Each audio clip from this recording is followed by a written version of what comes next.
ফোনটা একটু রাখছি, আমার না একটু জল তেষ্টা পেয়েছে। এখন জল খেতেও কষ্ট হয়। ফোনটা রাখি, যা পড়ে গেল, তুলবো কি করে? না, তুলতে পারছি না। কাকে ডাকি এখন? হ্যাঁ, সুইটিকে ডাকি। এ সুইটি, না সাড়া দিচ্ছে না তো, দেখি তুলতে পারি কিনা।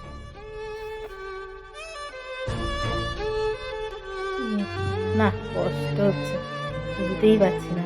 না, সুইটিকে একবার ডাকি। এ সুইটি, সুইটি। মাসির ফোনটা পড়ে গেছে, দূর কে তুলে দেবে? যা, দেখেও তুলে দিল না। এবার আমি কি করব? তুমি দাঁড়াও, আমি তোমার ফোনটা তুলে দিচ্ছি। নাও দেখতে পেয়েছিস আমার ফোনটা পড়ে গেছে, তুই তুলে দিলি। থ্যাংক ইউ সোনা ছেলে।